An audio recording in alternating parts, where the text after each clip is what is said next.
I watched Immaculate. I rented it because it's available now for rent, and it was just in theaters, so it's relatively new. And the gist of the story is that she is a nun. She goes to a convent in Italy. She gets pregnant. They believe it's an immaculate conception, It's a miracle. You are with child. and then things go all screwy. And um, it's definitely your kind of straightforward horror fare for the most part. It starts off when she was young, when she was like 12, she had a near death experience. Like she fell into the ice and got frozen over, and somebody managed to save her, but I guess she was clinically dead for like 7 minutes, is what they say Wow. about her character. And so she felt like even from 12 years old that she was saved for a purpose, and so she becomes a nun. I know God saved me for a reason, but I guess I'm still searching for what that reason is. And very, obviously very young, because she's what, 25 in real life, or 25 as a character or whatever. She gets sent to this monastery in Italy, and she doesn't speak much English. Like, she's been trying to learn English, and so everybody there is speaks pretty fluent, obviously fluent Italian, but almost primarily Italian. So she really struggles to communicate. There's a handful of people that speak English, but for the most part, they're all speaking Italian. So she's struggling with a communication barrier. The convent is, what do you call it? It's not hospice, but or maybe it is, but they're taking care of a bunch of old nuns also. Hmm. And what's cool, what I actually read is that I think two of her grandmothers are actually actresses that play, or I don't know if they're actually actresses, but two of her actual grandmothers play the old nuns in the film, which I thought was neat Wow. because she's a producer on this. Wow, that's awesome. So yeah, so that's cool. And so early on in the film, she's met everybody. She kind of hears weird things at night. The opening scene, so the opening scene actually is not her. The opening scene is another girl trying to break out of the monastery at night, and she's locked in. And she gets to the gate. She tries to break out.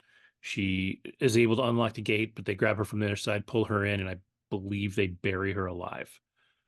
Like, or she gets buried alive. So this is not just like a happy-go-lucky monastery, if there is such a thing, right? So when she gets sent there, everything starts off okay. She meets the old ladies, a couple of them, like the really old nuns, are maybe a little senile. So they're walking around asking weird questions, just being Hmm. being strange.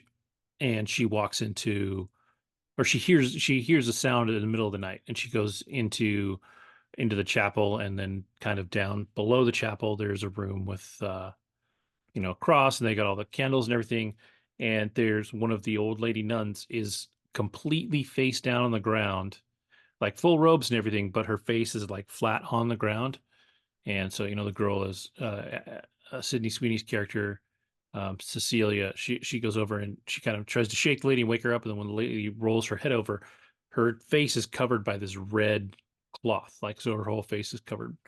And she freaks out a little bit, and then the what do they call it, the not the Virgin Mother, the head nun, there's a name for it, Sure. something mother, comes in. She's like, "Oh, everything's okay," blah blah blah. They're looking at just your regular old cross of Jesus on the wall.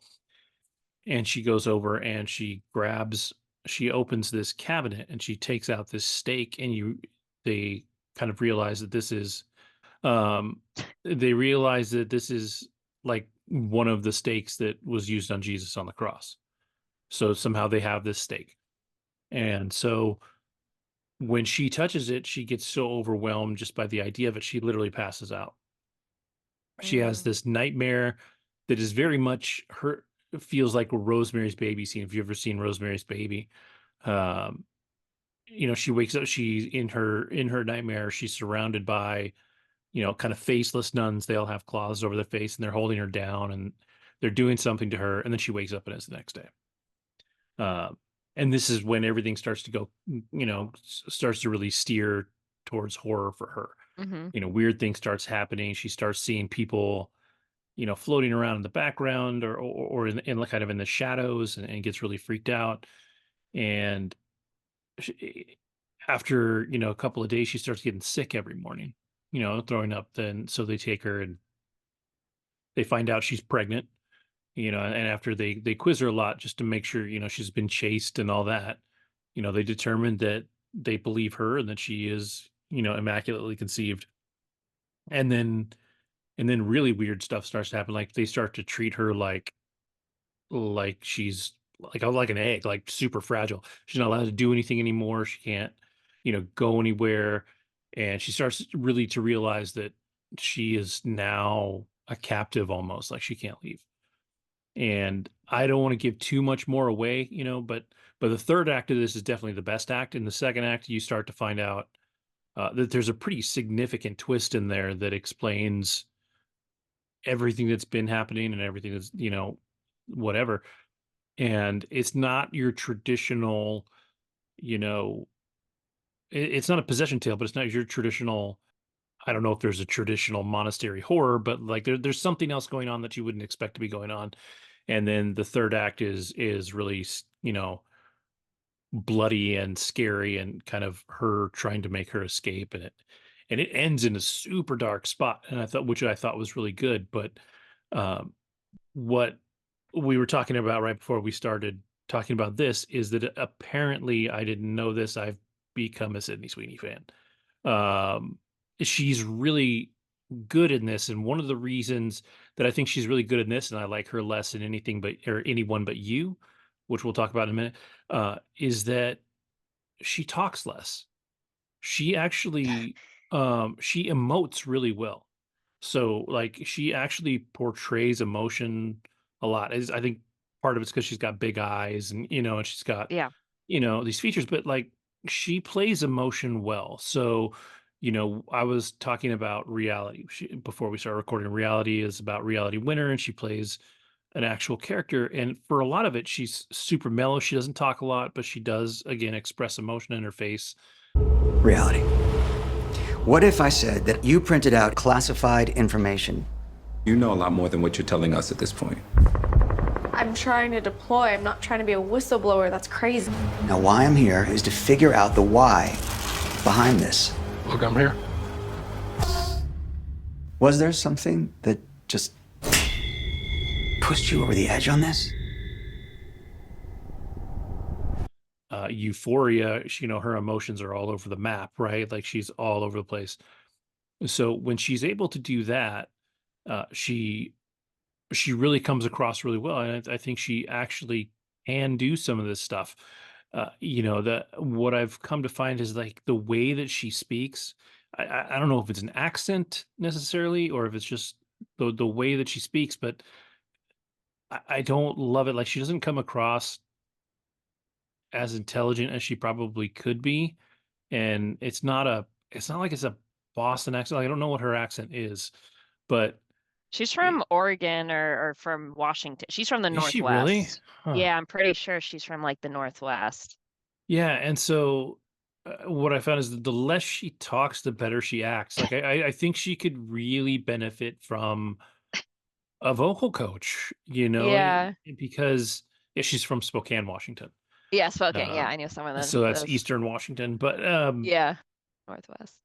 yeah, and so if you could get her talking just a little more almost newscastery, right? And get rid of some of that whatever it is that's in her voice. I think I think her career could go even further, because acting wise, she's actually got some of the chops, and she can do some stuff, because she goes through a lot in this movie. And at the end of the movie, there's a scene that's probably too long, where she's like breaking down and screaming and crying, and it reminds me of. It's almost like they were trying to do what happened at the end of X. I don't know if you saw that. Mm-mm. Um, it's one of the Mia Goth movies with Ti West, and Mia Goth is great. At the very end of the credits, if you just Google at some point Pearl end credit scene, it's just her sitting at a table and being like there's not a lot going on her face. Like her face isn't moving a lot, but there's so much emotion going on in her face, and they run it for like minutes. And you see just her face is going through all these emotions, like she's slowly breaking down in her face. And it's actually an incredible scene. And it wasn't even scripted. Like they're just like, okay, we're just gonna keep rolling, so don't break character. And she did this amazing thing. And so the end of Immaculate kind of feels like that. Like they're trying to draw this rage and pain out probably a little further than they needed to make their point. So, Right. I actually, I think at one point just skipped 10 seconds because it was a lot. Yeah. And then you get to the real like high impact last couple of minutes at the end of the movie. So it's solid for a horror flick. I want to say it was a 5.9 um on IMDb. The Rotten Tomatoes score I'll have to look up, but it wasn't bad. The audience was definitely higher. I want to say the critics were a 50 something percent, and then the audience was like a 70 something. It's saying Yeah. 70 on Rotten Tomatoes. Okay. Okay. So So 70 it's from the not bad. audience or from the critics? I'm assuming it's from the critics, but I will Yeah. check Yeah. for you. If you only get It one, looks it's like usually the it's critics. 71, and then the audience actually rated it lower, Oh, 60%. really? Yeah. I what's weird to me is actually that I do remember seeing some, or I looked up some reviews after I watched it, and a lot of people were complaining about the third act, and I actually thought that was the best part of the movie. Yeah. Um, so it's interesting, but I definitely I would recommend it. I thought it was really good. Um, for what it was, and she did a good job, and it's quick. Like it is like an hour and a half almost on the nose. Like it Yeah. goes pretty quick. It was funny because the first opening scene is like 10 minutes with this other girl and the stuff she's going through.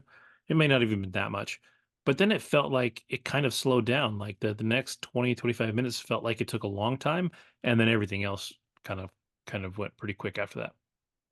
Uh, Right. It's interesting. I'm looking at like the images of her. It's just, I think seeing her so bare and like mhm. without makeup and just, I mean, we've talked about this in previous episodes. This girl is blowing up so much and she's getting all these opportunities, but I think like due to Euphoria and some other films, she's been almost positioned as this really like overly Mhm. sexualized person, and seeing her in such an innocent, really type of role, I think that's probably a new character for her. So I'm sure that was, a good chance for you to judge Yeah. her true acting capabilities based on what she normally plays. And I didn't see Madam Web or anything like, or any other films Yeah. outside of Anyone But You. But yeah, so I'm curious if she's going to take on more roles like this. And like you said, I was laughing, but like she should probably do less talking. No, but Yeah. just in general, maybe this is her thing. This could be Yeah. an And avenue to getting, what she really thrives in. yeah, and I think uh, I think she knows. Like if she actually produced this, like Yeah, I think she's getting her hands into more things because I saw or read the interview where she basically said she's going to take all the parts, and she'll take a bad part if it means she gets in the door with somebody else, right? So right, if she takes on a bad part or a script that's not great, like she did Madam Web, and she's like, yeah, but now I'm in with Sony, right. and so yes, it sucked. She got to make fun of it. She got to move on. She Sure. gets to go do her next thing. She was a producer on this. This movie was, relatively successful, I believe, and and she's going to do more stuff. So if she gets to produce her own stuff, it'll be really interesting to see where she goes next. Yeah, when I first saw previews of this, it reminded me of, and granted, I'm not a viewer of this show, but American Horror Story, I guess the most recent season, they had Kim Kardashian and then Emma Roberts, who randomly starts, I guess, noticing that she is pregnant and she has like a demon child growing in her belly. And I'm just like thinking, I don't know why it reminded me of Immaculate, but I'm like, is that what's happening to her? Does she have a demon baby growing in her body? Like, and you obviously don't tell me, don't need to tell me, and I probably won't watch it anyway because that's probably not my anything with like horror and religion. I stay away from that because I can't handle it. Yeah. Personally, I cannot handle religion and horror. Just it's not my thing. But yeah, it seems like you really liked it, and I think that's awesome. And again, like good for her for reinventing herself and showing a whole new light to the audiences out there and letting people know like she can really be more Hmm. versatile and also she's not just, a one-trick pony with her over-sexualized characters that she's been doing in the past. Yeah.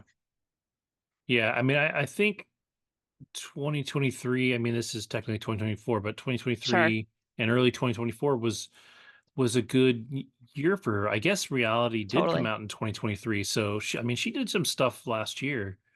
Um, and so, to the flip side of what she did in Immaculate, you have Anyone But You, which you saw. I did. Really quick, what I didn't realize, like he calls her short in Anyone But You a few times. She's Hmm. not even 5'4". Like she's only Yeah, 5'3". Like to me, when I look at her, she looks, I think it's because she's so slim and she has a long body. She looks tall, but she's little. She's only 5'4". yeah. Um, Well, it doesn't help that she's like with Jacob Elordi, who's like 6'4", 6'5", and Euphoria, where you're just like, oh, she's like average height because he's so incredibly tall. yeah, I wonder how tall Glenn Powell is. He's 6 foot, like on the nose. So Yeah, he's actually a little shorter than me, but not much. Um, and so yeah, so I like he in Anyone But You, he calls her short a few times, but that she's in heels and stuff, she actually doesn't look that short next to him. no, So it's funny. I did not realize she was so small. yeah. But Anyone But You, um so I don't remember if you did you actually talk about it like a lot? I touched upon it, I think in like one of the first episodes that I was on, but I saw it Mhm. in theaters with some girls in my neighborhood. We liked it.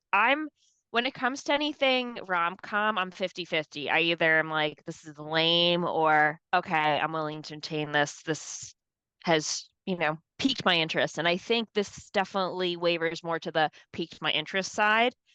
I love the whole scenery in Oh yeah. Australia. Yep. That definitely got me excited to see, all right, cool, a rom-com that started really awkward, like sweet in the beginning, Hmm. where they first meet, like a natural meeting, Yeah. which is uncommon for now, nowadays. It wasn't an app dating situation. They met Yeah. online, getting, I guess, coffee. It wasn't even online. They randomly bumped into each other. Oh, So the opening yeah, scene, yeah, she just wants to use the restroom at a coffee shop that's and she right. can't get in, and he's happens to be at the front of the line, overhears the conversation she has where they're telling her she can't use the Use the restroom unless bathroom. she yeah.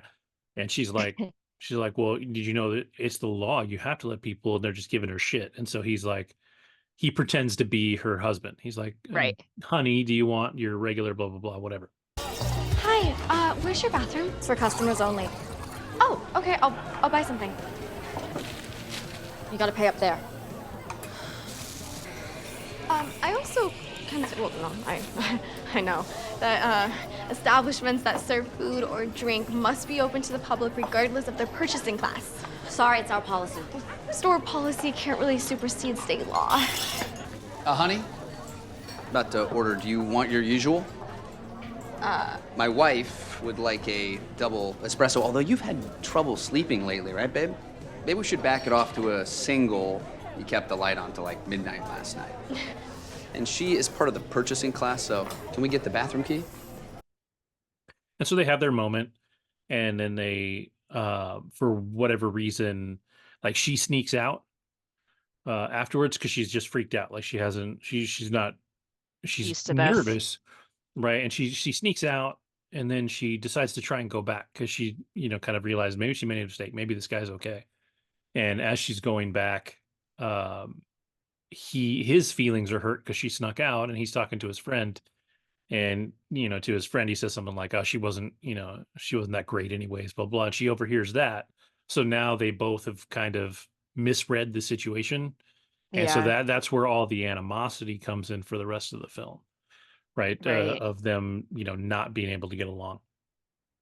And it's, in a lot of ways it's cliche. I mean, a lot of rom-coms are, but it's not bad. It is an R-rated rom-com for sure. Like Yeah. it's not as it's not as over the top as something like Bridesmaids or something like that, but it's not afraid to, you know, go a little over the top. Like you get a lot of The helicopter scene was a little over the top. I'm sorry, that's not oh, for happening in sure. real life. Yeah, yeah. Yeah, the second one, the one at the end, right? Where they Oh, drop him off. I'm even thinking the first one, like that was ridiculous. She gets thrown off board, he dives to go save her, and then they're on a buoy or something like that. Hmm. And then a helicopter has to go down and pick them up because they need to be saved because what was that, like the night before the wedding or something, or a few It was days at before least the close. wedding? Yeah, it was close to the wedding. Yeah. Yeah, but both helicopter scenes were a little dramatic. But I mean, nonetheless, you get to see beautiful Australia. You see them, Hmm. get close again in this paradise. I mean, if anything, that probably has increased the likelihood of people saying, "Hey, like when you're watching, what do you think about Destination Wedding in Australia?" Yeah. Yeah. Nonetheless. So, um, but I don't know, it was cute. There's, like you said, there's a lot of animosity and like sexual tension build up, whatever. His One of his exes happens to be at this Yep. wedding, and she's gorgeous, of course. And then her fiance or ex shows up, Yeah, her like her, ex-fiance, yeah. but also that part's unbelievable too, where her parents are like, "Oh, I forgot his name," but I think it's Michael, I think. Michael Steven, very just generic white boy name. Just come over to Australia to this wedding. Yeah, it was weird. Funny enough, I don't actually see him in the main cast this year on the first page, but I think his name was Michael. Um, and yeah, he was good too. Like everybody's fine. That's the thing about this movie, I think, is that everybody is just fine in it. The parents are Hmm. actually pretty solid. You got Dermot Mulrooney. Yep. Let's see. There's somebody else. I recognized the mom, but I didn't know who she was. And Uh-huh. then, who was the other dad? The other dad was hilarious. British actor. Brian Brown. Or is that Yes, yes, yes, yes, yes. He was great too. Um, the the Australian guy's hysterical. mhm. Oh, The shower scene, that he was was funny. so funny. I love that. There's just so many like good little like just laughable moments, shall we Yeah, say, I like in think the middle of the movie. that's what makes the movie work is the little bits of silliness that they throw in there. And to be fair, like this movie really never takes itself too seriously. True. And a rom-com probably shouldn't, but at the same time, like Right. it's okay with the situation being a little crazy, a little Right. silly. Hmm. And like you said, that the helicopter stuff is even if you can accept the first one, the second one is definitely not like feasible. Realistic. Yeah. Yeah. Like they save him a second time with the helicopter, and then he's like, wait, I need a favor. And they're just like, okay, cool. Yeah, Right. we're gonna There's do like, that for you, sir. yeah, it's just taxpayer dollars. Don't worry about it. You know? Yeah. And so in that regard, it's kind of lame. The girls that are getting married, the two, um, Her uh, sister and then his best friend's yeah, sister. yeah. And I like the best friend, but the best friend was a little over the top for me. But I liked him.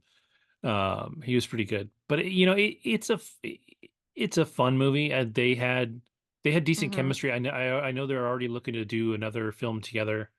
Yeah. I don't know if they've picked it yet or not.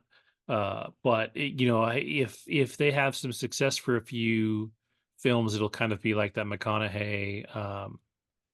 What's her Kate name? Hudson. Yeah, where they had like three or four movies, He's together. been in a I don't know if you ever saw set it up. It's on Netflix, but Uh, he's in uh, another rom-com that was in 2018 with Taye Diggs, Lucy Liu, and then Zoe Deutsch, okay. where it was like I don't even know if it was in theaters, but it came out on Netflix. Pete Davidson was in it briefly, um, like had a small cameo in it, but it's like an office rom-com where these two workers, Glenn Powell sets up his boss who's annoying the shit out of him with uh, Zoe Deutsch's boss, Lucy Liu, who's also a pain in the I rear do end. And they're kind of like, remember let's set this. up our bosses. And then they, fall in love, but then like Glenn Powell and Zoe Deutsch's character, like while they're scheming to get their bosses set up, they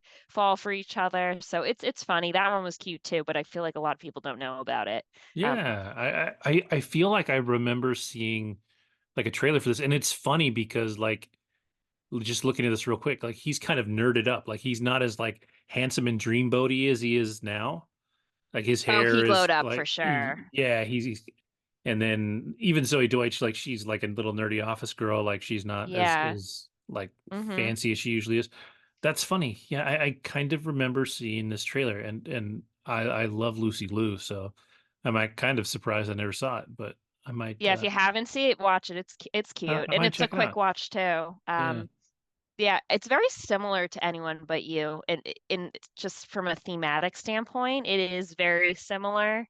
Um, Even though they're not really like, well, no, I guess they are the main characters, but they're not the main love interest that you're intending in the film, so it is a little different, but definitely a lot of funny lines. Pete Davidson, I think, plays a gay guy in The Office, which is like hysterical because anyone that knows Pete Davidson's comedy, he is very straight and he has Hmm. dated like a good Everyone. portion, everyone, a whole portion of Hollywood, and he's like a gay guy in The Office. It's like, yeah, okay, hysterical.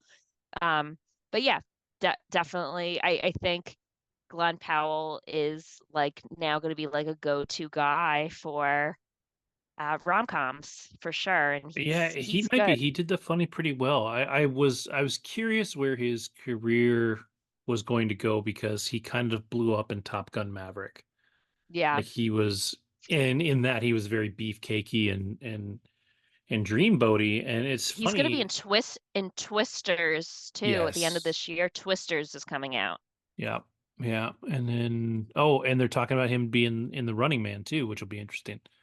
I don't know Okay. who he'll play in that, but at this point, he's kind of inching towards leading man stuff. Yeah, It's definitely. actually funny to look at his IMDb page because he's a good looking guy. He's beefcakey and all that.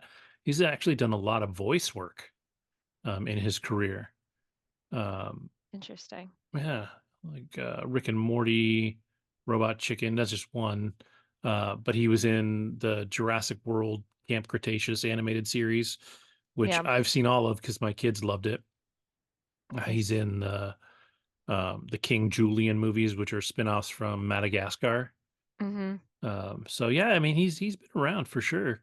But I think it'll be interesting because he's got the opportunity to start to take some of those leading man roles. I think he's got to become a little bit better of an actor I before agree. he's going to really blow stuff up. I like rom-coms. I think he'll be fine in, He's you hot. know, That's why he looks good on the screen. I yeah. mean, he gives me a little bit of like Ryan Gosling vibes, a little bit, like a younger version of Ryan Gosling, but Mhm.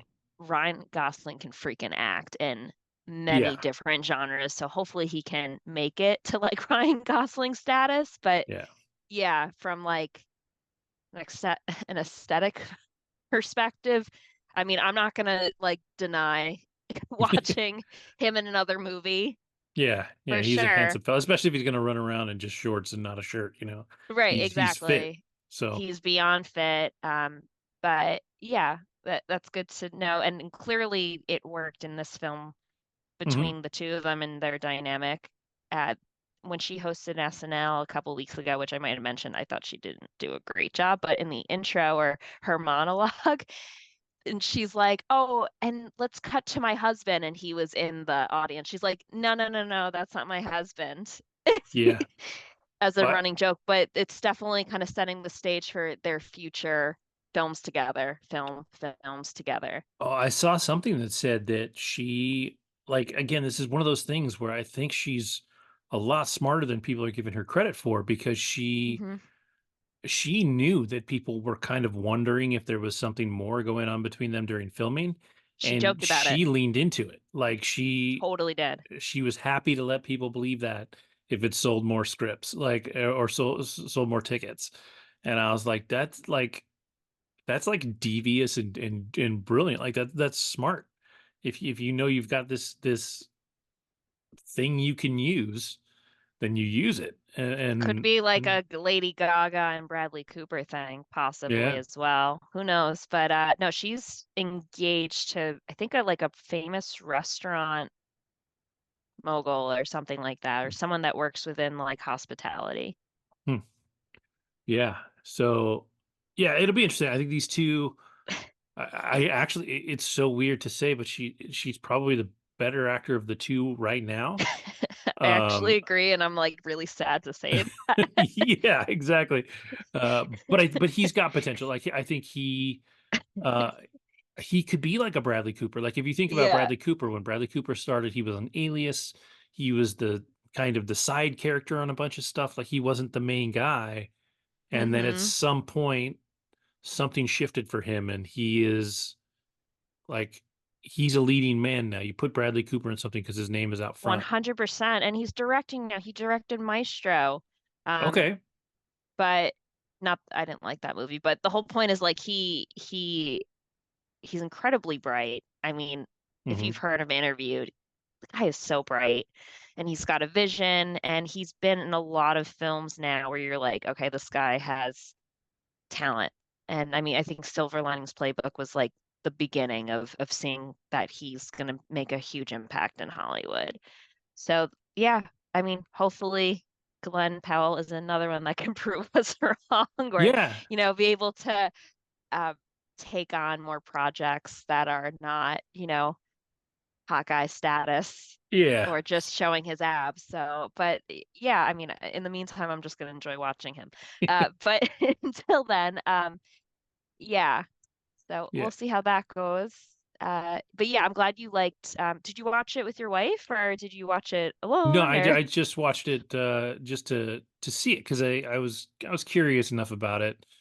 Yeah, And it's good. most of my TV watching is at night, so I generally watch stuff alone, whatever it is, Okay, because she goes to bed relatively early, and we have so many TV series that we're trying to keep up with that, if makes I'm trying to sense. watch a movie, I've got to just throw it on.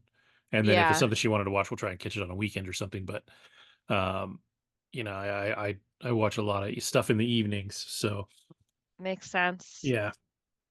So Well, I'm glad you liked it. I did. I actually did. I was genuinely surprised by how much I liked it. It could have been better. Like it wasn't great. It wasn't Yeah, perfect.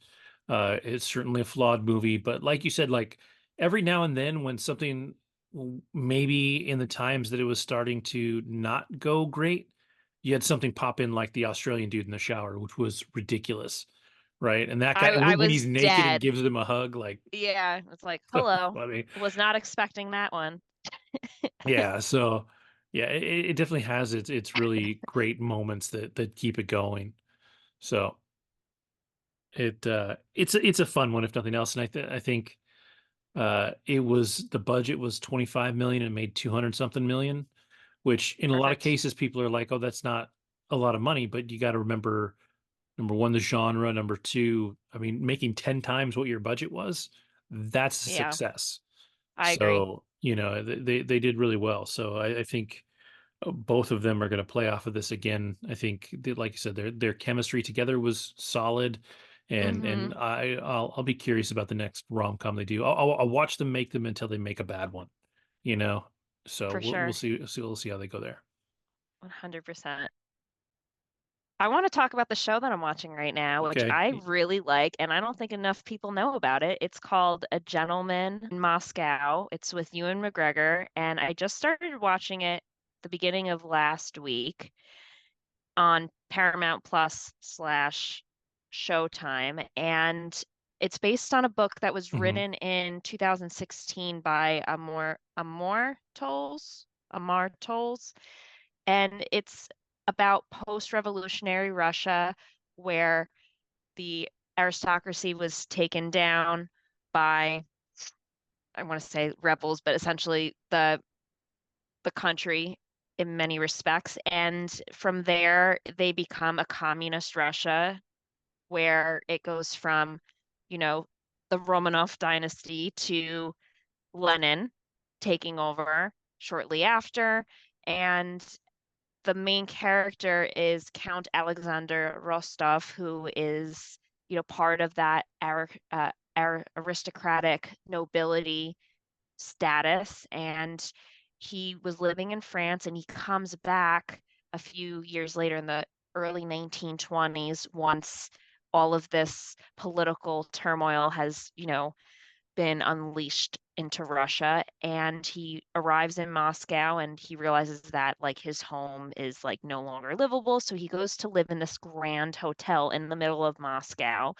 And once he's brought to trial, which happens in the first episode, they tell him, look, like you're no longer going to have the life that you had years prior, and we've taken over.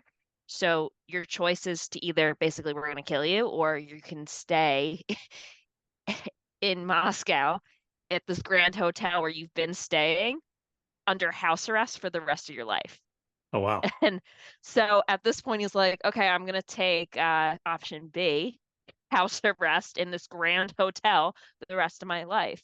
So they take you into this hotel and it's this I feel like it's like the version of the Plaza in New York City, right? And it's glamorous. You walk in, it's a beautiful art. You've got the elevator that goes up. That all of the rooms are just, it reminds me a little bit of Titanic, just elaborate with all of the decor and rich colors of, the early 1900s that you would see like on the ship.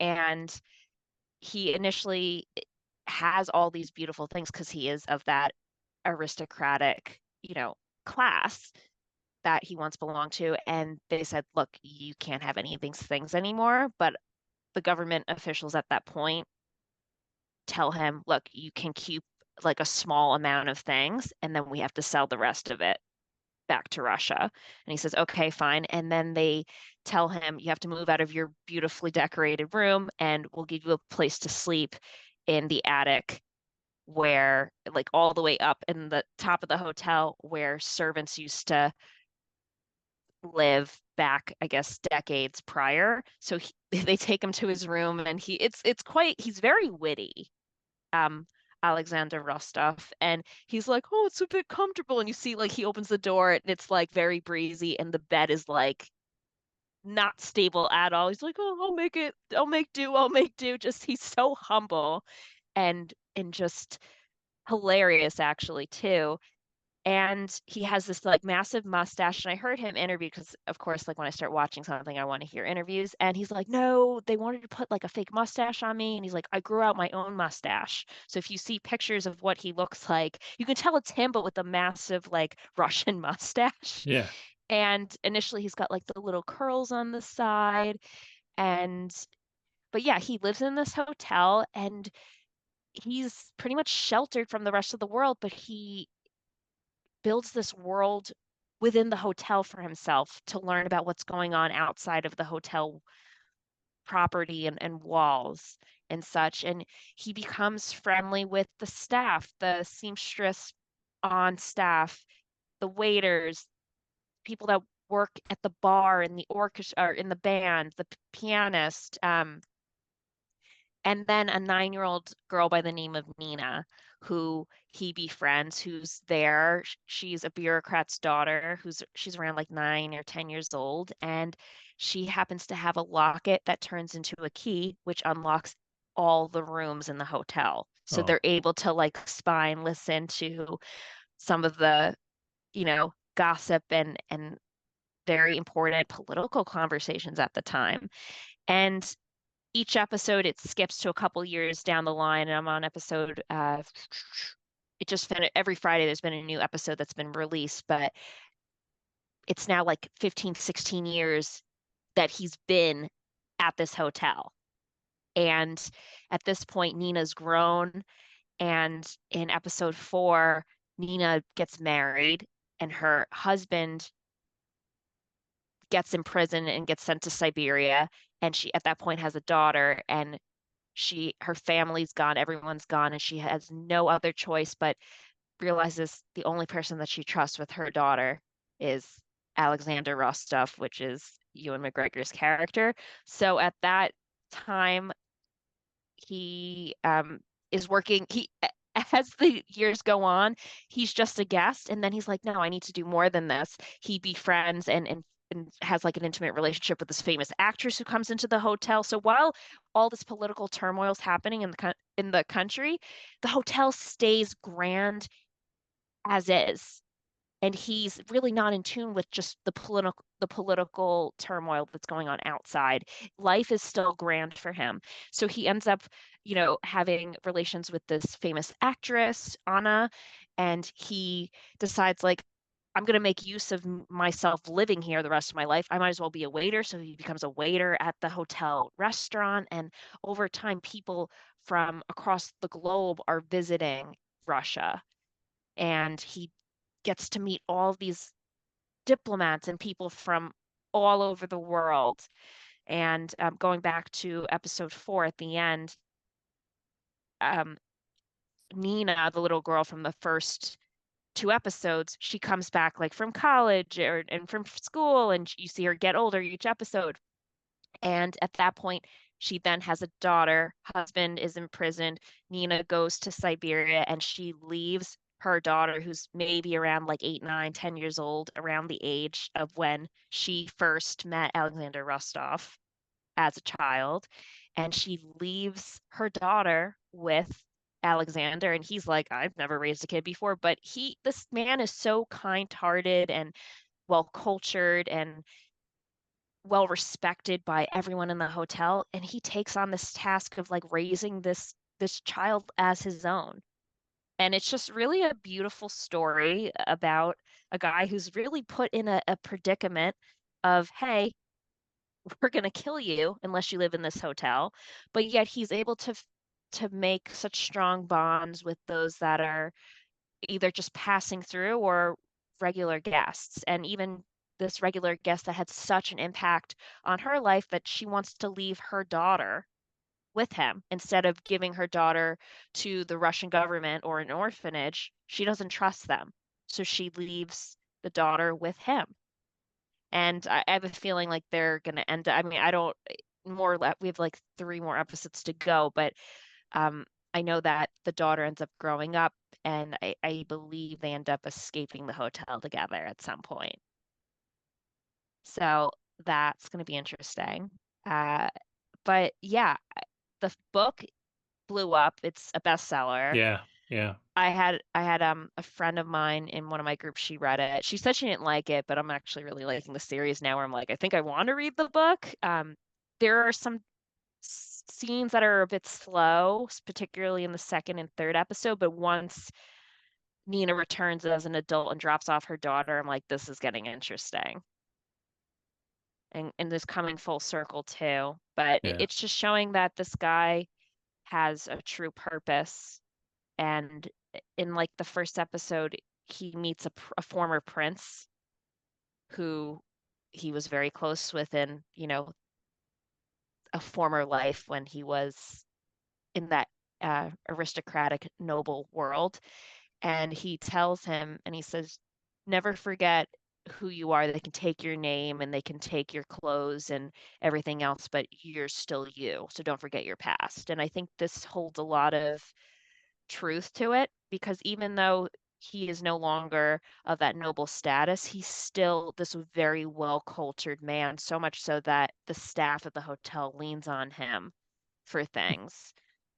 And they trust him too. So even one of the government officials that works within this, new post, revolutionary Russia comes to Alexander Rostov's um, room and even just wants to meet with him so that he, as I guess a Russian citizen can stay and be more well cultured. So they go over books and movies together in private because at that point it's, a very different type of Russia once it turns to communist Russia. And then, you see what Russian life was like during Lenin and then following that Stalin, which is what I'm up to now. Mhm. Okay. Yeah, But I've heard great things. I think my wife did read the book. I think she actually read it and really she liked it. did. Okay.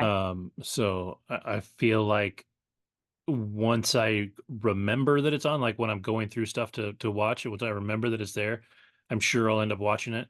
Um, I think it- you would like it. I don't think it's like Andrew's type of show. I'd tell him that to his face because I think it's just not his type of show, but I think you would actually enjoy it. yeah, I'm really curious, and I saw that the girl who plays Anna is his actual wife. It's Mary Elizabeth Yes. Winstead. Yeah, Mm-hmm. so Yeah, that's that's fun. true. I like stuff like that. Yeah, So yeah, I think I feel like I'm going to check it out at some point. I don't know when, but I feel like it's in my future. it should be. So Yeah, it's funny and it's heartfelt and it just I like it a lot. It's I love learning about the history of different countries. And I mean, the only other film that I can think of that I know about just like the Russian Revolution and its monarchy and former aristocratic setup is Anastasia, which is now, I mhm. guess, a Disney film. Originally was Fox, but that animated film is one of my favorites from, I think that came out in the late 90s. Yeah, yeah. I think I might have still been in high school, so it was like 94, 95, somewhere in there. Yeah, Uh, that's a but classic. yeah, it is. I think it became more of a classic over time. I 100%. don't think it was um as big of a deal when it came out, Hmm. but it yeah, it's really kind of got a cult following since. They made it Um, into a Broadway show. did they really? They did. I saw it with my parents in 2017. I remember I was living in Brooklyn at the time and it came to Broadway. I was like to my parents, I'm like, we're going, we're seeing it. And we liked it. It was good. It was very good. And now I know it's touring throughout the US. Huh.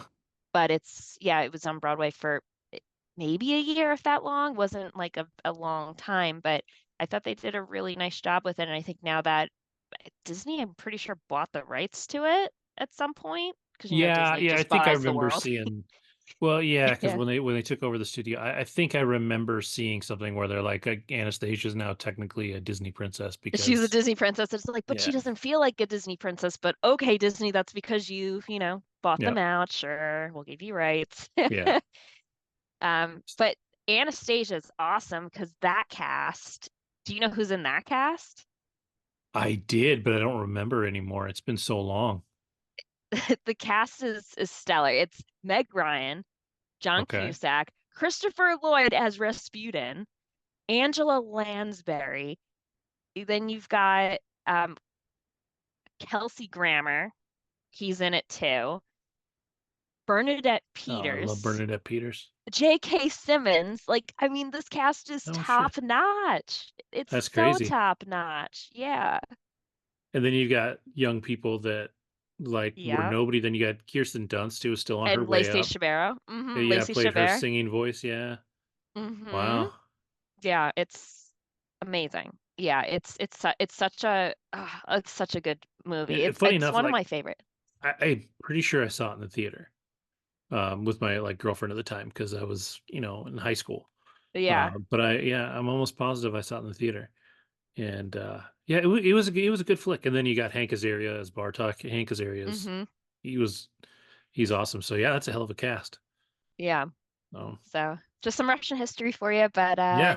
yeah, and Ewan McGregor, I forgot how many like good.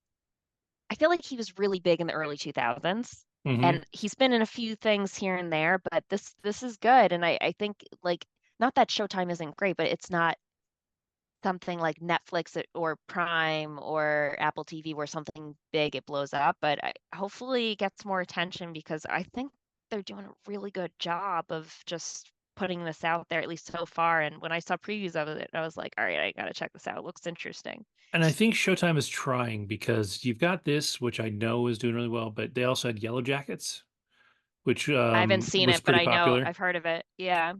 So I think they just need to keep cranking and keep working towards that because they've got a few things that are really solid. So if they can build off of that, they can get there. Yeah. They just have to remember to take advantage of the things that make Netflix and HBO work, which is kind of, not having to work within that traditional TV rating system, right? So you can kind of do whatever you want.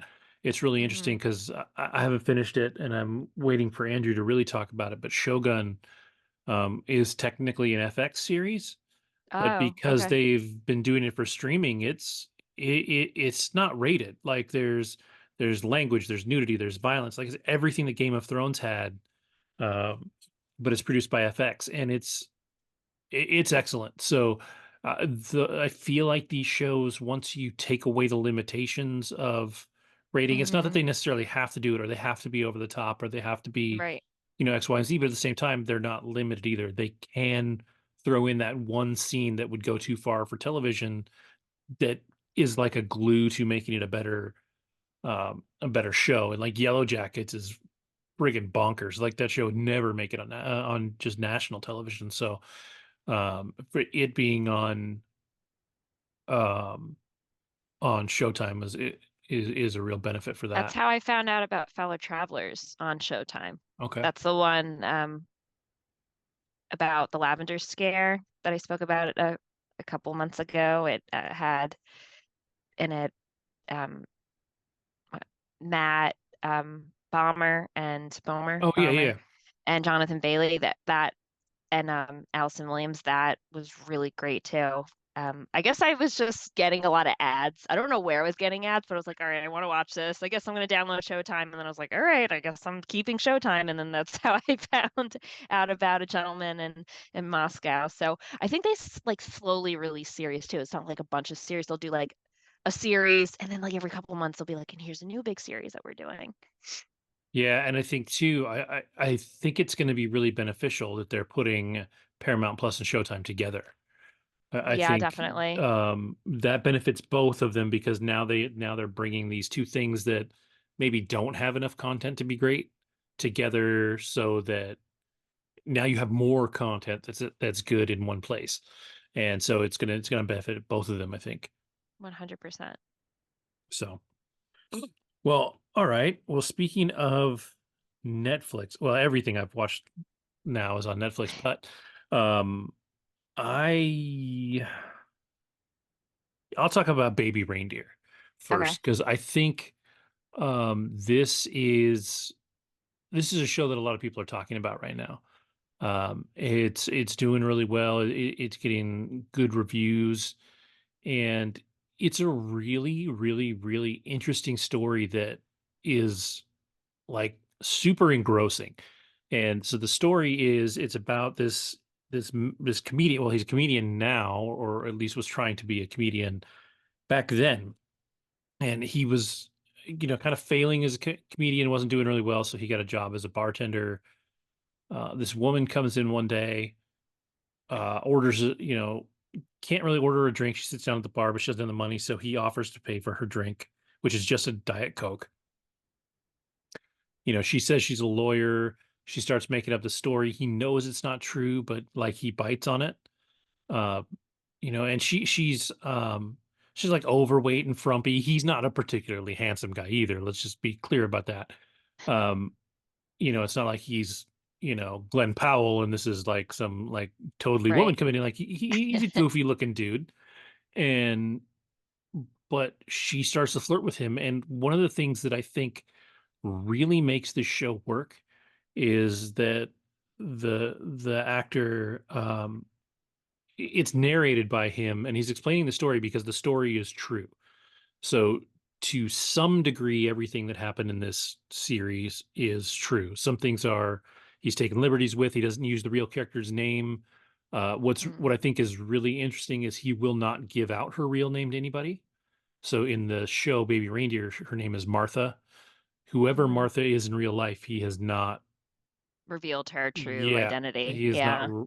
you know, and so, he says in the very beginning, he's like, I knew it wasn't true, but it made me feel good to be treated like this, so I went along with it. So it's all about, yes, she's definitely broken. She's definitely crazy. She's definitely stalkery, but at the same time, like those behaviors that she has are filling a void that he has.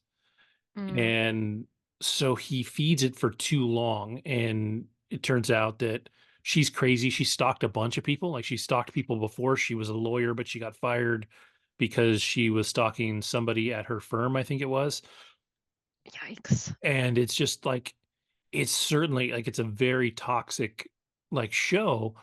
But one of the, like I said, what really makes it work is his narration, because he takes a lot of responsibility for the things that he did, especially early on, Hmm. that probably could have protected him from the situation in the first place. So, like, he always bought her drinks. He always, even she only ever drank a Diet Coke, but he always gave it to her for free. So she always kept coming in, and then she kept complimenting him and blah blah blah. And so at some point, he gives her email address for some reason, and then she starts sending him like weird pervy emails all the time, but he can't stop her because it's still kind of feeding him. And so it's really interesting to watch. And then when it starts to take some turns, and you start to figure out, like, he breaks up with her and he's still trying to figure himself out, and he actually goes onto a trans dating website and meets this trans woman and falls in love with her. Like, he really falls for her. Hmm.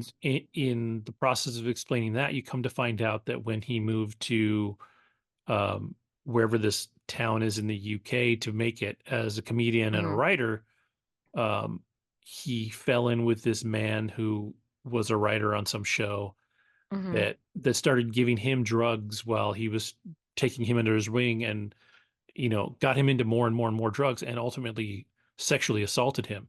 And so the whole fourth episode is about that. And that episode it's a tough Intense. watch, and it's super intense. But at the same time, like, there's this thing where you're watching it and you're like, it's brutal and it's sad. And he's definitely, like, for this one especially, like, he's 100% the victim. Like, he shouldn't have taken drugs from the dude. Like, that's definitely starts the spiral of issues. But the guy that did what he did is definitely the bad guy in this situation. Hmm.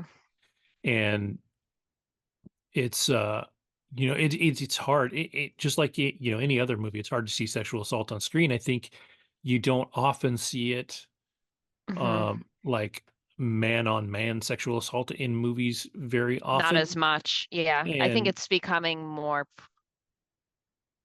topical as the yeah, years come on, but yeah, yeah, that's definitely, yeah. I'm And sure, so, eye-opening for sure. yeah, and it really is. And again, the way that he talks about this stuff in his voiceover, it's very, taking responsibility for the things that that he is responsible for. Like, he's definitely not responsible for this dude giving him too many drugs and literally, raping him. Like, that's not his Hmm. fault. But at the same time, like, he also discusses Hmm. how it feels like his fault to a degree. Like, he's not able to move on. And so, like, he thought he was engaged to this girl in the beginning, and, like, so it's almost like meeting this trans woman, falling in love with this trans woman is like him trying to figure out, who he is after this, right? Like, maybe he is gay, maybe he's somewhere in the middle. And Right. the trans character is fantastic because she's tough but also sensitive. Like, she's really on his side for a lot of it. Um, Hmm. but it's just really good. Like, it really is. It's weird because it was billed as a dark comedy, and there are certainly some elements of it that are a little funny. Hmm. But to me, it's a drama. To me, it's a pretty hard drama, but it's really good. And the longer you watch it, the more you get sucked into it. I think it's 7 episodes, and I think I watched them all in 2 days. Like, Wow. I really got pulled into this story. And what this guy was going through, because you're trying to kind of, the way that, again, the way he narrates it, you're kind of trying to figure out what's going on in his head, because it's it's just like all across the board, it's a horrible situation. And when he's trying to make his life better, this woman is there to make his life worse. And it's just Yikes. wild. And it explains too, like, one thing that's really interesting is he finally decides to go to the cops, because he's like, it's getting weird. And they're like, yeah, these texts are just weird. Like, she Hmm. hasn't threatened you, she hasn't done anything wrong. And it really kind of dives into the the idea that, dealing with a stalker isn't as easy as just going to the cops and saying you have a stalker. Uh, Right. they need a certain amount of information, or certain types of information, to be able to do anything at all. And Yeah. the only reason that they ultimately end up helping him is because before he was just saying this weird stuff's happening. Well, he says her name and tells the guy to look her up. And when they look Hmm. her up, they find out, like, she has a real history of this, like She's a got a really rap bad. sheet. Well, Yeah. yeah, and she, like, was harassing a police officer. And when at one point, they're like, yeah, well, you know, now that you're talking to us, you're going to be safe. And um, he's like, you tell me I'm safe, but she was harassing a police officer and she's still out there. So how safe am I really? Right, Um, exactly. This reminds me of Swim Fan a bit in early 2000s. Did you ever could see be. that I film? I did not, but I think I've kind of heard that about this. Yeah, Erica Christensen plays like it's a high school movie about this guy who had a bad rap sheet and like a former drug past, and he's an athlete, a swimmer who is trying to make it to like nationals. And he has a girlfriend, he's turned his life around, and then this new girl shows up to school and she takes a real liking to the swimmer, and she comes into his life, and she tries to get into, well, in between his relationship with him and his now girlfriend, who is very much so a positive influence, has helped him Hmm. turn his, troubled past and his now focus on just being the best swimmer possible, and really is shedding some layers back, and unfortunately is now affecting his ability to perform in nationals and take it to the next step when it comes to swimming. But she's beyond obsessed with him, and it gets to the point where it's like it's very scary. So I don't know if that's how it gets with Oh, definitely. Baby Ray. Yeah. Yeah, because the same thing. It's like he can't really prove it, but she's threatening, and he doesn't like have enough proof to like share with officials. But it's like this chick's crazy, and then they go back into her past, and she's responsible for an ex-boyfriend who's now a vegetable, Oh, wow. which is it's so scary. And it's like, well, this girl is absolutely out of her mind. But yeah, just based on what you're telling me, this reminds me a lot of Swim Fan, but obviously they're older and not in high school. Yeah. And like I said, there is a level of detail to this story that is really fascinating. I think you get a second side of the story that you don't get in most of these stalker stories, right? In most stalker stories, you have one person and one crazy person, Yeah. and your main person is basically your hero, right? So they've done Mm-hmm. nothing wrong, or they've done very little wrong. They don't take a lot of accountability. This other Sure. person is just crazy, and you know. But in this one, like, he does take a lot of accountability. At one point, he's trying to figure something out about her, and he follows her home. Right. So, like, he's almost stalking her for a minute, That like, Swim trying to figure Fan, stuff. he figures he goes into her house to be like, why is she like this? And then he Yeah, realizes like, oh wow, she's worse than I thought she actually yeah. was. It's not pretty. But wow, okay. And it seems like you went through this pretty quickly, so I'm assuming you really liked it. I did. Like, it's not something that you Yeah. like and you finish and you're like, that was uplifting. I'm super happy now. But like, It's just like, I don't want to talk to anybody. but it was good. Scary. Like, it really was Yeah. good. So Nice. I definitely recommend it, as long as you're okay with that heaviness that it's going to bring, right? Like, if Yeah. you you can't buy into the dark comedy thing of it because that's not what it is. Um, but if you're No. okay with some drama, it's not as heavy as something like Basketball Diaries or something that's like super depressing. But it's Hmm. definitely not. It's not all light and joy. Like it is a heavier series, but it's really good. Nice. Yeah. And it's tough too because like the person that the stalker is targeting, they have their own trauma. So I feel like Hmm. for and I'm just relating it to based on like the protagonist and Swim Fan, he was so much, you know,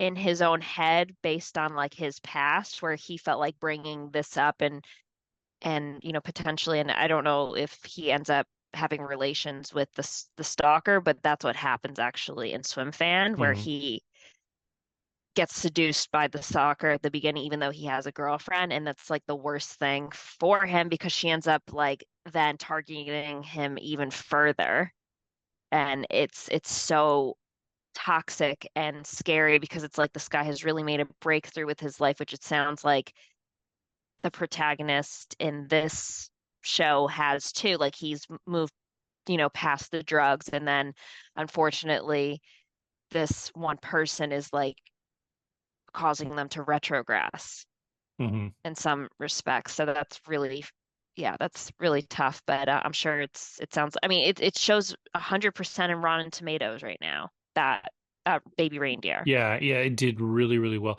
I know um I think the audience score is a little lower than the critic score, but not a lot. Like Mm-hmm. it was doing really well. Um, but yeah, it's really good. And what, another thing that's kind of great about it is that nobody in it is recognizable. Like these are all kind of fresh faces. Mm-hmm. You're not watching it for Ewan McGregor, right? Like you're watching it because this is a new story, and it's just it's really solid. And it's good because like something like this can really launch the careers of these main characters, Sure. whether it be the one who plays Martha. So this guy Richard Gadd, that's his real name in true life. This is That's based his on real his, knife. Yeah.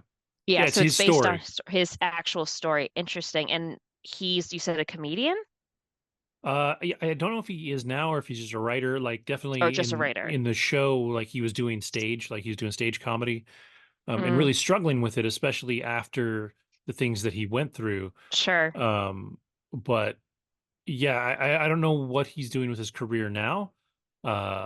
Obviously He's he's writing this. he's 34 though. That's why I'm Hmm. like, wow, this is 34 is young. Yeah, yeah, like he's got a lot of potential in it, and if Hmm. if he can pull, it doesn't have to be this dark and it doesn't have to be ridiculously funny, but if he can pull this kind of storytelling from his own life, in other places and at least use it as inspiration, he's got the Hmm. talent to be a good writer. So, Definitely. I think there's a lot of upside for him. Yeah, and even like the trans actress, Sh- um, She's been in some stuff from what I saw, and she was great. Like she really was great. mhm. Super like kind and understanding, and when she finds out like the things that he's been through, like she's as supportive as she can be Yeah, for as crazy as the situation is. Um, but yeah, that's awesome. No, it looks like it's a good series. yeah, it's excellent. Perfect. Do you want me to go next, or you Yeah, wanna? yeah. Pick one. You got two left, right? I got two left. Let's talk about the one I wasn't crazy about. So I decided to watch on Amazon Prime the movie Women Talking. I saw previews for it a couple months ago, and I was like, all right. At one point, I even saw it like on AMC as like a movie coming out. I was like, oh, maybe I'll watch it, and I never got to it. But when I saw on Amazon Prime, it was like a recommended movie for me. I was like, oh, definitely. And seeing the cast here, Rooney Mara, Claire Foy, Frances McDormand, I was like, all right, I Right. have to see this. Uh, Women Talking takes place. It doesn't say like where specifically, but it's based on like a religious cult. Can we call it cult? A religious community. That's probably a better word for it. Think of it like the Irish, but apparently it's sort of based on um, the Mennonite community Okay. in the US. So Yep. I don't, it's based on like sort of true events, but not specifically like true characters or like true people, like individually. But nonetheless, it's a group of women in this religious community, and they're noticing an uptick in rapes, rapes, rape, Okay. uh, rape cases among the women in their communities. And so much so that they're being drugged before they're being raped, and they're not really recalling like who is doing this, but they're waking up. Like the opening scene is a young girl waking up in her bed in a bunch of blood. And it's, obviously very troubling, scary, and it's getting to the point where it's like having to young women, older women, women that are, new moms, and it's to the point where they're, convinced it is the men in their community that are doing this, but the men are gaslighting them and telling them, no, it's ghosts, it's, Hmm. you know, i- these external influences, it's not us. And the women are together in the stable for a good portion of the movie and are going back and forth and are trying to create almost like a pros and cons list as to why they should either decide to stay and fight or to leave and just say, well, screw you guys, we're leaving. Our women's mental, physical, emotional health is so important, and you are doing nothing to stop these incidents. And all you do when we bring this up is gaslight us, tell us that we're lying, that these aren't true things that are happening. And if they are happening, it's it's ghosts. It's not like individuals that are harming us. So it's, a lot of conflict. So of course I'm watching it, and it's for me it was super slow. Majority of the film takes place in a stable with 10 to 15 women talking about, are we going to stay? Are we going to leave? Is this actually happening? And then it goes to flashing back for almost every single woman in the room of when she's being raped. So that's definitely tough to watch. You see some older women in there. One of the women has her teeth knocked out and she has to take out her fake teeth because they're hurting her mouth. And then you see like young girls, and that's really tough to watch as well. The one male that you really see in the film is a character by the name of August, who's played by Ben Wishaw, and I love him because he's the voice of Paddington Bear, and so that's how I knew him. But he's like he's taking notes at this in the stable and like almost creating this like pros cons list um, while this is happening, and he is pretty much sworn to secrecy. He is someone who I guess fled the community or was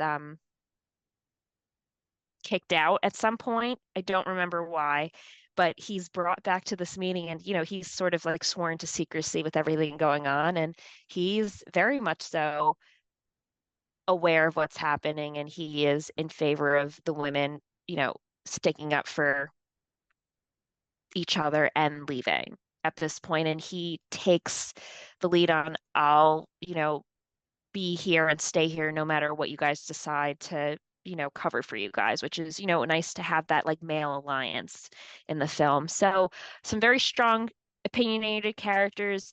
A few of the characters is like, well, we can't challenge the men. We have to, sort of take it. And it's like, really, lady, we need to take this. We need to continue watching our mothers, our daughters being harmed physically, mentally, emotionally. Yeah, I guess we do. No, that's not what's going to happen. And then you hear, these discussions going back and forth, and how a lot of them say like we don't have the skill sets, a lot of them can't read, where are we going to go, what are we going to do? So it was a lot of that, and at the end they come up with the plan that they're going to at night go escape together. It was very slow, it was hard to watch. I wish it was shorter. And I wish it was less time spent in that stable and more action. Like I would have loved to see like a woman just like hit some guy in the face and just, I don't know. That's like kind of what I wanted. Yeah. Or just maybe like a scene of castration. I don't know, maybe not that. But it was just to the point where I'm like, they're talking in the stable for over an hour on what they're gonna do, and it's like, you know what you want to do. Like, I want to see a woman knock a guy out and stick, up for themselves as a community, and then just say, peace, we're done, bounce. And I know it's easier said than done, right? Because I'm not in that religious community. But yeah, I wasn't thrilled with it. It got 80% of Rotten Tomatoes. That was the score of the critics. The audience gave it, oh, sorry, just kidding. It got a 90%, 80% from the audience score. I didn't like it. I'd give it lower, honestly. I just thought it was a little too slow. It was hard to watch, which, it's not even about that, because I think serious topics like this need to be discussed, especially in, like, because this stuff is still going on in a lot of these religious communities. I mean, look at how many women have come forward from, like, the Amish community and other communities of just, molestation, right, over the years. But nonetheless, I just thought, like, it would have been more of a, like, female empowerment if there was more, I think, actual confrontation instead of just, hey, are we going to decide to leave or stay for, like, 75% of the film. I thought some of the women were portrayed as weak, honestly. And I don't know if it's more just like their internal battles and stuff, but yeah, it was definitely a bit slower than I would have liked it to be. Hopefully, I mean, there's definitely movies out there where stuff like this happens and women just are, hell no, and they walk out, but it was really not the case here. They were really trying to, and perhaps maybe it's because a lot of them were not properly educated and were put at a huge disadvantage in that type of environment where they do not have the skills to have that independence. So, but yeah, I mean, and Frances McDormand, who's like a badass woman in general. I mean, anyone that's like watched her interviewed or give speeches at the Oscars know, like, she's a badass. Her role was like so short. I wish she would have, like, been more involved in the film. So, all right, that's my critique. I mean, you can watch it. It's fine. I had higher hopes for it. It's definitely an important topic that should be discussed more. I know it's being discussed a lot since the Me Too movement, but yeah, I think I watched it more just for the story itself and just exposing what happens in these religious communities nonetheless. But yeah, good cast. Yeah, and look at, like, the cast is really, really solid. So It is. yeah, that's one of those things where you look at the cast and you're like, okay, maybe I watch it just for that. I feel like it was written by Sarah Pauli. I recognize her name. Uh-huh. I thought I did, but I don't know. She's also an actress, so maybe that's why I've heard of her. But should this? Yeah, I don't recognize anything else, so maybe I don't know her name. She was in Dawn of the Dead, which I saw. She was in John Adams, which was supposed to be really great. That was back in 2008. But she hasn't really acted since 2010, so not sure where I would know her from. Yeah. She also directed it, so she wrote and directed the movie, so that's something. Yeah. It was, I mean, I understand where they were coming from, but I wanted more. I wanted more than just 10, 15 women talking in a stable for an hour plus. So I wanted more action. Yeah, I get that, and it's almost, I've seen a lot of things lately where there's definitely a lot of downtime in some shows and movies, and I think some things, I forget what it was, but there was something last week that I talked about that really would have been a better show, better series if they had cut out a lot of the dialogue or the dead space and turned it into a shorter series. If they cut like 2 episodes out almost and tightened it up. So it definitely is not uncommon these days. I think, I don't know if we've got people that are yearning for that, like, old school film, like, because if you ever watch Citizen Kane, if you ever try to watch that, like, for the longest time, that was the best movie ever made. And if you try and watch it, that movie's boring as hell. Like, it's not an exciting movie. And by, and I think I talked about it last week too, when I talk about horror films, Mm-hmm. like if I watch The Exorcist or The Omen or Rosemary's Baby, they're all actually really slow paced horror films. Like they're building on atmosphere and Mm-hmm. your religious belief if you have it. And at the time that they came out, most people were Catholics, right? And so that's what it all built on. And now you need a movie that moves if it's a horror film, right? So something like Immaculate, where Right. it's picking up the pace and moving along pretty quickly. So I don't know if storytelling is slowing down. It'll be interesting to see what that does in the long run, because I think people still want that shorter, tighter story. We're still in the TikTok phase of life, where if it's not 30 seconds, if I don't get the whole thing in 30 seconds, I'm out. Um, so Right. yeah, Yeah, I wanted more action. Like I had higher hopes. I was like, this is great women empowerment in the religious community. Let's go. And yeah, that didn't happen. It's more just like, yeah, guys, we're gonna escape at midnight. Then it's like, okay, great plan. How does it turn out? I don't know. It's more of just it was like almost like a town hall for women, and it's like, all right, Paddington, record the minutes. yeah, That's how it felt. And it was like, oh God, this yeah. But um definitely tough to watch, especially with the flashbacks and like the young girls, the old women. Like that was hard. But it happens. It's definitely eye-opening for sure. So I don't want to be like, don't see it, but you can pass on it if you want. yeah. See it, at least see it, knowing that you can back out. See it like and then wash your dishes while you're watching it. I've done that many times, so. Yeah, it's a dishwashing or like fold your laundry type of movie. While do that type of movie. So yeah, your turn.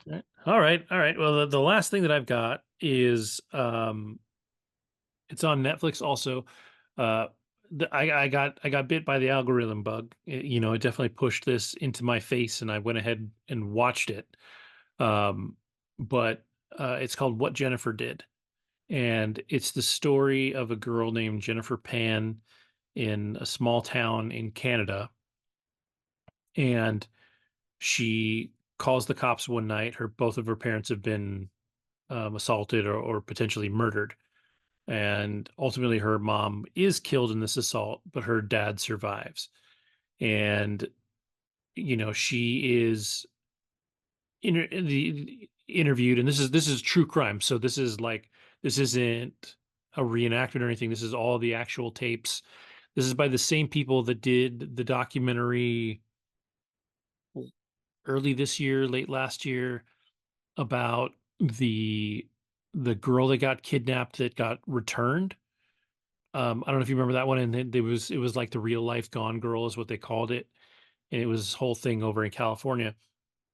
And I remember seeing that one happen, and then it kind of just disappeared, and I never saw the closure of it.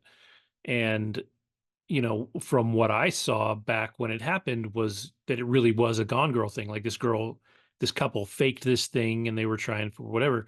And you watch that one, you find out that's not true. Like they did not fake this. The police department did not do their job at all. Like it is a very interesting documentary. Um, and just kind of about how the police department failed these people because the crime was so similar to a movie that had just come out. This happened just after Gone Girl, where this girl got taken and then literally dropped off at her parents, and like she was alive and okay. So she had some stories, but she was blindfolded the whole time. She missed X, Y, and Z. She didn't see this, and so nobody believed her, and they didn't really do the work. And then she finally found one person that believed her, and they were able to solve the crime. And this is by the same people, definitely a different situation. Like this one plays out kind of the opposite. This is the police department like doing their due diligence and paying attention to the things that are happening around them. And I'm not going to hide spoilers from this because I think it's, if you watch it, this one's not twisty turny. This one you're going to see everything coming. But So the story is that, she was in the house, she was tied up. These three men break into her house. They shoot both of her parents and leave her behind. And so the cops, when they first bring her in, they're on her side. They're like, "Yes, you went through this traumatic thing. Let's interview you, get as many details as we can." And she explains the story, and it's all good. And then they find, over time, they find little discrepancies, and they bring her back in. And then this story starts to unfold that just gets crazier and crazier. She had an ex-boyfriend that she still kind of had a thing for, that was a drug dealer at some point. And so the whole thing is too, like, this is a family that her parents are first generation Vietnamese Americans. So they don't speak English well. They're, primarily Vietnamese. They're hardworking, like they drive, I think, a Mercedes and a Lexus, but they don't have a lot. They're not rich, so nobody broke in to take their stuff. They they just happen to have these couple of nice things, but they don't have a lot of money. They don't have a lot of anything. And so, their daughter, it was their only child. They gave her piano lessons. She was a fantastic piano player, all that. Well, as the story starts to unfold, we find out that she wasn't a great student. She fell in love with this dude who was a drug dealer, in high school. And they told her, basically, they said, you can't be with him. Like, you at some point, that they made her choose between him and them, and supposedly she chose the family. Um, so as the story goes on and they're starting to dig into her past, you come to find out, like, she told her parents she was going to school, and they even would, like, drive her to college and drop her off. She never went. She faked her diploma for her parents. Like, she faked all this. Like, the more the cops find out about all these lies that she was living, the less and less they trust her. And, it breaks down over time. And I think that's what makes the story fascinating, is just, like, how many lies this girl has told to how many people that just completely unraveled for her. But ultimately, you find out, like, she said that the three guys that broke in were all, like, tall black men. One had dreads, blah blah blah. Well, come to find out later on that that wasn't true. They weren't at all. And by the end, you find out that she actually hired these people to kill her parents. Right? Like, I mean, it is a crazy, crazy story about this girl, that maybe was a little oppressed by her parents, but her, and we'll never see everything that she went through with her parents, right? Because this is definitely told from the outside looking in, and not with her input. But they're just parents. They want the best for their daughter. They wanted her to go to school. They wanted her to succeed. They Hmm. wanted her to choose them over this bad guy, because they don't want their daughter to be with a bad guy, right? Right. Like, even if he's a nice guy, like, he's doing bad guy things. And so, it's really interesting in that regard too. Um, and it's just, it's a really fascinating story. And again, what makes it work, or what makes it, um, a little more feel good than some other true crime stories, is that the cops never really made a mistake. Like, they worked hard through the end of the story. It's, like I said, it's the opposite of that other one, where you find out that there's a lot of cops that just didn't do their shit, because Right. it didn't line up with what they thought, and they didn't feel like going through it. These guys really worked hard. It's a really interesting documentary, and it goes real fast. It's only like an hour and a half. Um, but it's interesting, and to see the way, there's a few different kind of, um uh I don't know, not characters, but people in the department that work. So you got the main investigator, who Hmm. main investigator who, he doesn't deal with this stuff very often. There's such a small town that murder doesn't Right. happen around there, right? So he's doing his thing, doing it well, but, like, it doesn't happen very often. You have the story from the side of the victim's advocate, this woman that was there in the police department to support this girl who went through this terrible crime, Tragedy. which Yeah. we ultimately find out she staged for herself. And then later on, you have this guy that comes in that's like, he's not a human lie detector, but that's basically his job Sure. is to kind of break down people's stories and get them to just admit whatever it is they need to admit. And it's interesting. It's just it's a really fascinating documentary, and it's, and like I said, it's quick.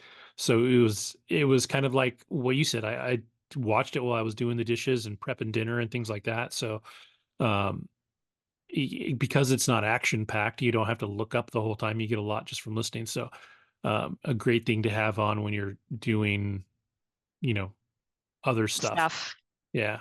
But So it, are they reenacting like, or is it the actual footage from her being interrogated? just about everything is actual footage. They show some like scenes inside the house of like her being Interesting. kidnapped or tied up, but they never show faces in those, right? So it's just kind Gotcha. of, Okay. and then I also saw this took a little bit of a hit because there were some pictures in the they showed of the main girl, Jennifer Pan, like smiling and laughing, but I guess those were AI generated. They actually didn't have pictures of her like Mm-hmm. smiling and laughing. They had to kind of make them up to show like she was, Right. happy when she was younger or whatever. Um, so that was kind of a weird thing. I remember that coming up, but it was only like these three little pictures that they show in one little thing. It's not like over and over and over again they're doing this, but it was Yeah. a trip. This reminds me so much, and like not to the same extent, but the whole like Gypsy Rose Blanchard story that's been like Hmm.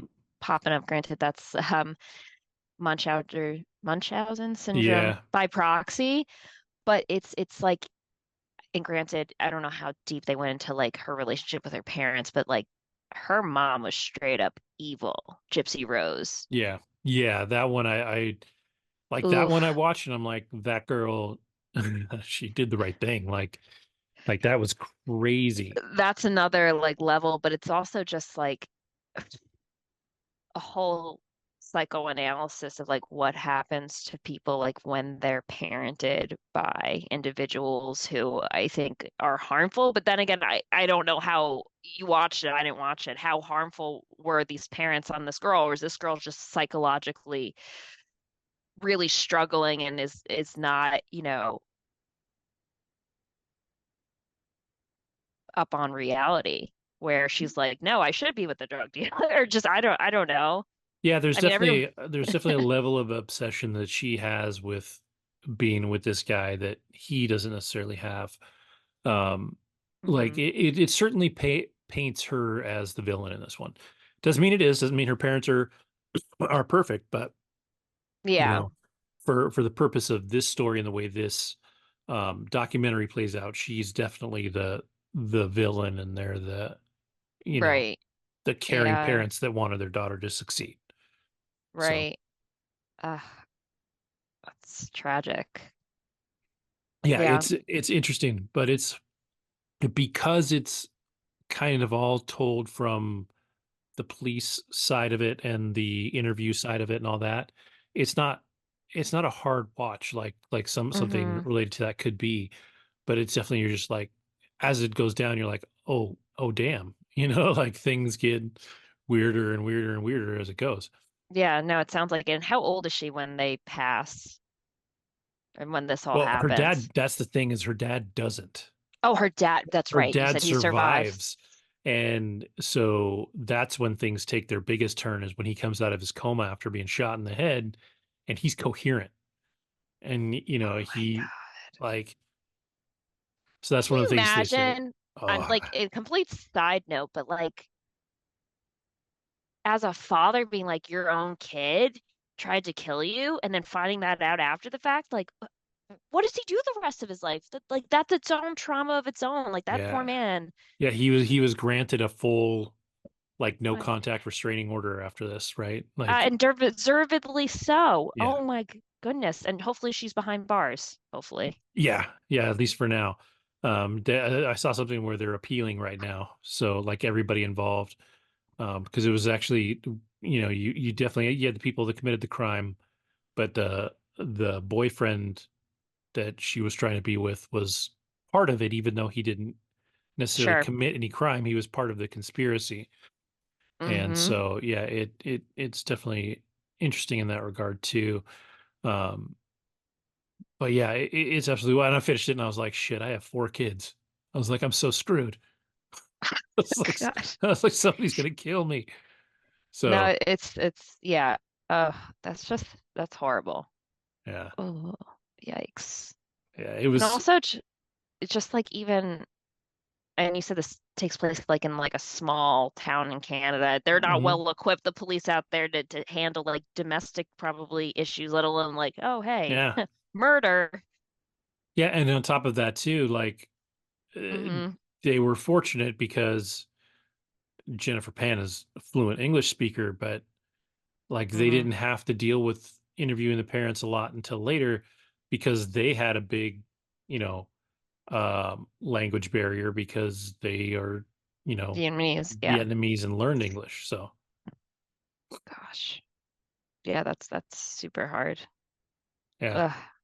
Well, did you enjoy it, I guess? Or I'm sure it was I interesting. did like Yeah. it was interesting. It really was interesting. Yeah. Like if if you like the true crime thing, I would say give it a go because it's like I said, it's quick, it's interesting. Fun Yeah. isn't quite the right word, but Yeah, it's it's definitely not the interesting right word. and fascinating. Yeah. That's how I feel about, I mean, like with the whole, I mean, Gypsy Rose is like popping up everywhere, Yeah. especially since she's been released from prison and now she's getting a divorce from the man that she was dating from behind the bars, right? And then Yeah. now she was married for like a year or two and now she's getting a divorce from him. It's just like she's like a story of her own. So, yikes. Okay. And her name's Jennifer Pan. Yeah. I I w- I say I don't like them, but then before I know it, my dad will be like, "Watch 60 Minutes, crazy story," and then I'm like, "Whoa!" And then it's like it'll be like 2 hours later, I'll be like, "Did you hear about XYZ?" But yeah, I think people really gravitate to that stuff. Yeah, So there's definitely a set of people that like prefer this kind of stuff, yeah, which is like just really enjoy like it. yeah, yeah, I don't think it's like my at the top of my list, but yeah.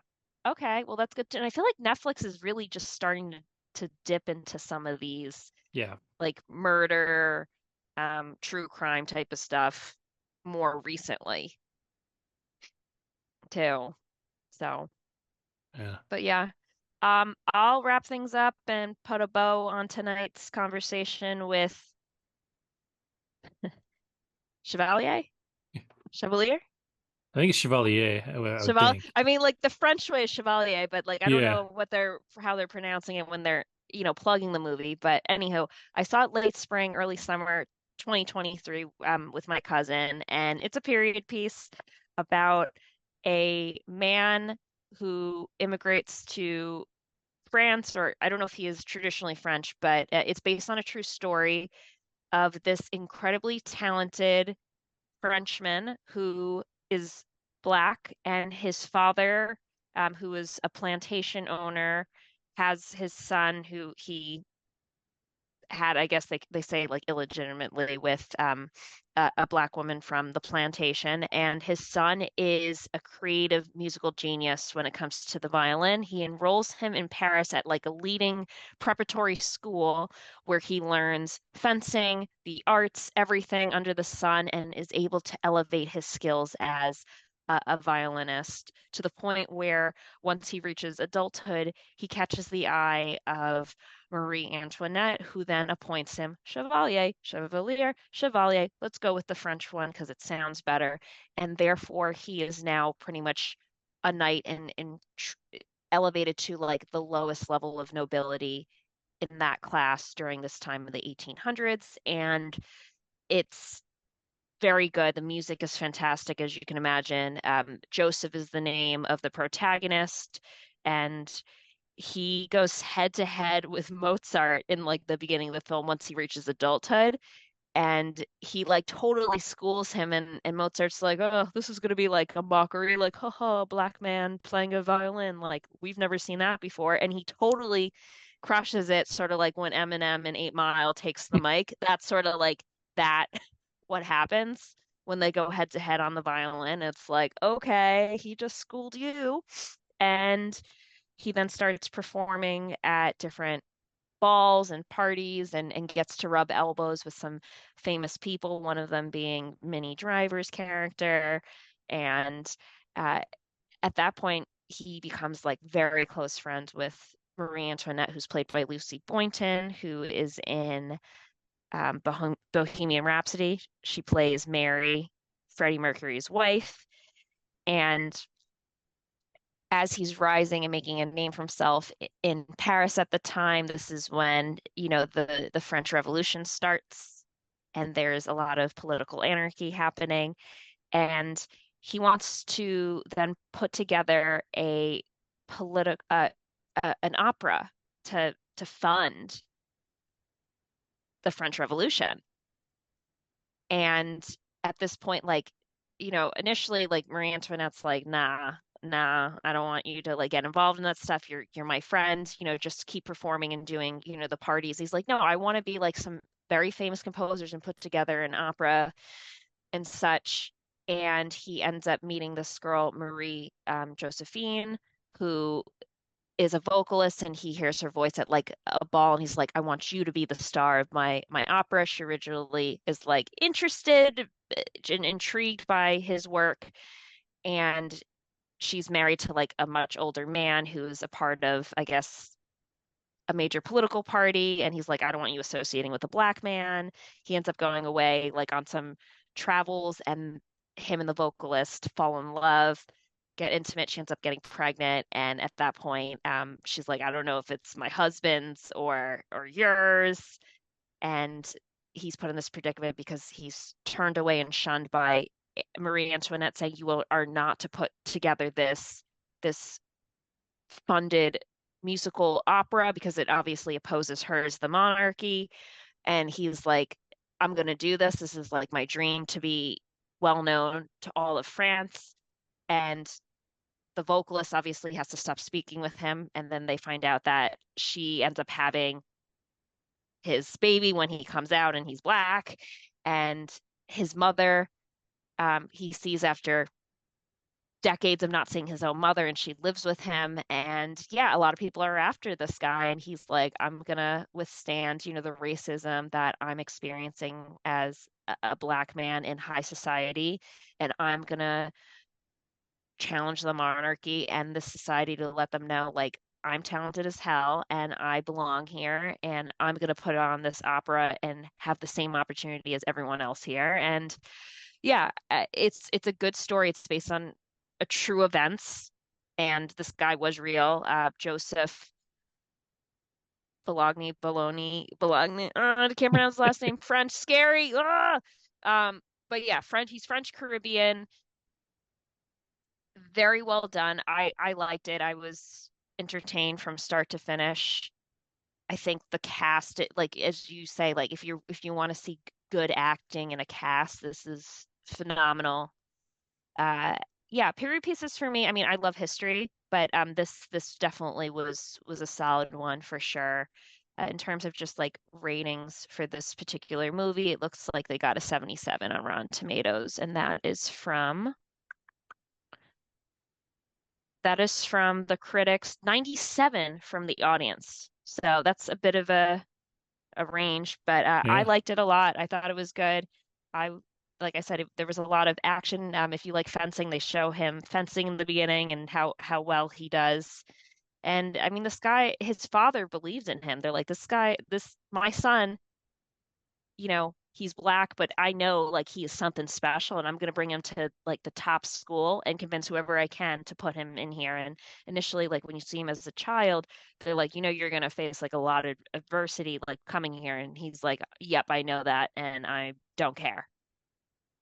Yeah. And he ends up rising and rubbing elbows with the right people and making a name for himself. But it's like one of those true stories about a composer and a true musician and artist that like people don't really know about, and you get to learn about him and his story. So that was really cool.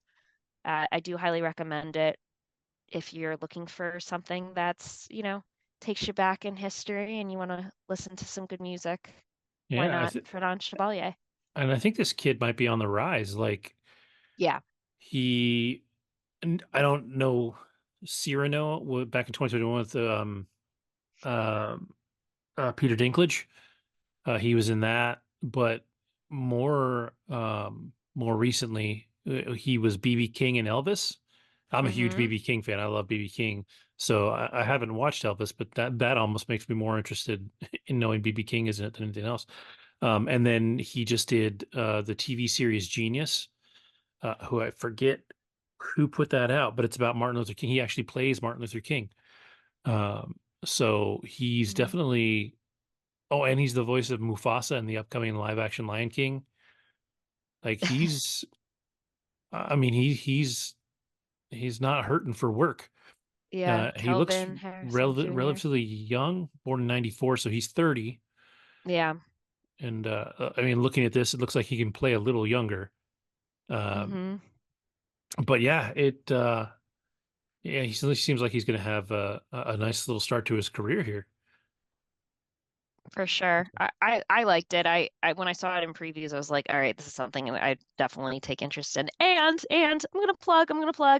Uh I I don't know if her name is Sion or Clifford, but the rich sister in Fleabag is also in the film. Okay. Uh so yeah, it's cool. I feel like everyone in the film is British except for him. He's the only like non-Brit Huh. that they put in. But yeah, he does a really good job at playing this character, and he's very convincing. You're like, this guy is definitely he's cocky and he knows it, and he's not afraid to show like his true talent Huh. in both fencing and he's a man of many talents. This Joseph Bologna, don't know, don't yeah, him. Joseph, let's just go with Joseph. But yeah, he does it's very entertaining. I liked it. It's a story that I didn't know about. And of course, there's a lot of rising characters in, the French Revolution. You know about Marie Antoinette, you know about Napoleon, but you don't know about Yeah. Joseph. So very cool. And it's always good to listen and learn about the arts too in Europe. So definitely give it a watch. I don't know what streaming services it's on now, but I actually saw it in theaters. I saw it was like available on Redbox, but at one point, but I don't know if it's still. Looks like it's on Hulu right now. Oh, it's on Hulu right now. Okay, Yeah. so if you have Hulu, give it a watch. Why not? Doesn't hurt. It's a good one. It's not particularly a long movie, but it's entertaining, and I thought it was great. Yeah, have to check it out. Yeah, it's an hour and 48 minutes, so Yeah. not super long. Hmm. Cool. Yeah, I might actually check that out. It does sound pretty interesting. All right, cool. Well, I don't have anything else. I So don't. if you're good, we actually went relatively long.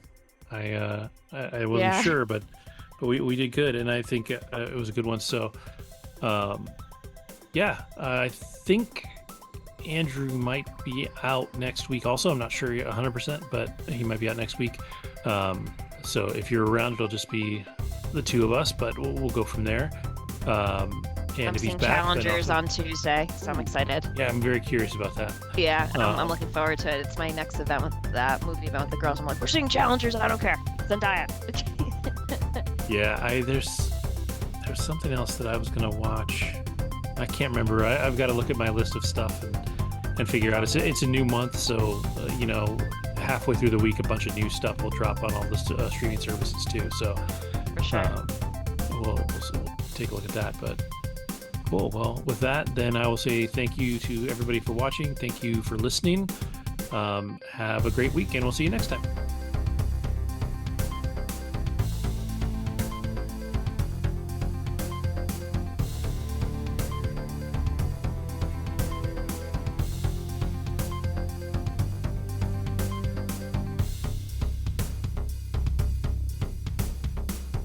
I did 2 Sydney Sweeney movies. You love her. I think I do. I think I do. I've watched Anything But Anyone but You. you. Yeah, we can talk about Yeah. that. I've seen it. It's good. Okay, good. And then The new one that's behind you. Immaculate, yeah. Okay, I'm curious to hear like how she does in a thriller horror film. So yeah. Yeah. I think she's your new favorite, Kevin. She might be. She might be.